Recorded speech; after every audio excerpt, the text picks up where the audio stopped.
होते क्या है? क्वांटम एज की अगर हम सिंपल वर्ड्स में बात करें तो एक युग से दूसरे युग तक जब हम जाते हैं और उसमें जो विकास होता है इसके बीच का समय क्वांटम एज कहलाता है। क्वांटम एज की शुरुआत 20वीं सदी के मध्य की मानी जाती है।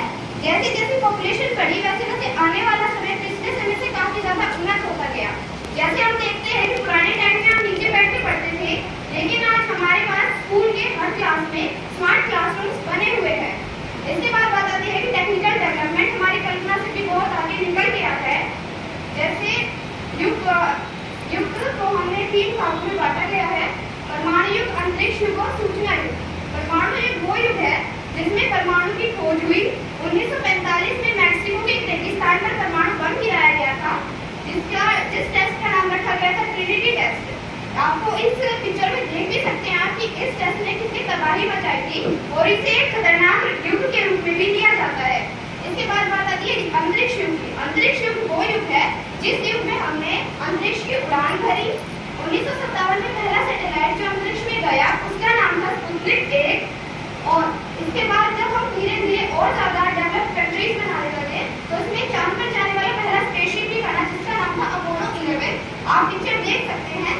और इसमें ही चांद पर कदम रखने वाले पहले इंसान नील आर्मस्ट्रांग भी शामिल थे। सूचना युग को हम डिजिटल युग या फिर कंप्यूटर युग भी कहते हैं। औद्योगिक क्रांति के बाद में उद्योगीकरण में आने वाली समस्याओं के समाधान को सूचना क्रांति बताया जाता है।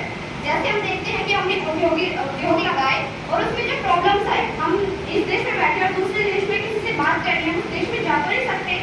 इंसान को इस चीज की जरूरत लगी, उसने ईमेल्स बनाए, कंप्यूटर बनाए, उसने ईमेल्स लिखने स्टार्ट किए, प्रोजेक्ट्स बनाए, प्रेजेंटेशन देनी स्टार्ट की। फोन पे आ गया, अगर हम स्कैन करके हम किसी के पास भी पैसे दे सकते हैं। गूगल पे है, गूगल पे की क्लाइंट सभी आती है और आजकल ये टीवी पे भी सभी देखते हैं। गूगल पे सब चीजें क्योंकि वो बहुत सुरक्षित और सेफ है। जब हम इतनी सारी चीजों के बारे में बात कर लेते हैं, आती है एक चीज जो कि पोटेंशियल। आगे जाके क्वांटम डेवलपमेंट कितना ज्यादा और इंक्रीज होगा, यानी कि इसमें कंप्यूटर कम्युनिकेशन और टेक्नोलॉजी बहुत डेवलप हो जाएगी। कंप्यूटर हम देखते हैं हवा में तैरने वाले आते हैं, जो भी कह लो, और जो भी हवा में टाइप होते हैं। टेक्नोलॉजी बहुत ज्यादा डेवलप हो गई है, रोबोटिक्स आ गई है, बड़ी बड़ी मशीन्स आ गई है, हाईवे बन चुके हैं, एरोप्लेन्स आ गए हैं। ये सब किस एज में चल रहा है? क्वांटम एज में। क्वांटम संचार हमें सेफ और तेज संचार प्रदान करता है। आज हम यहाँ पे बैठे हो किसी दूसरे देश में किसी से बात कर पा रहे हैं, वो बहुत तेज है और सेफ भी है, क्योंकि क्वांटम एज जा ही रहा है टेक्नोलॉजी की ओर। क्वांटम में टेक्नोलॉजी का उपयोग करने से नई नई चीजें बनकर आती हैं और देश का विकास होता है।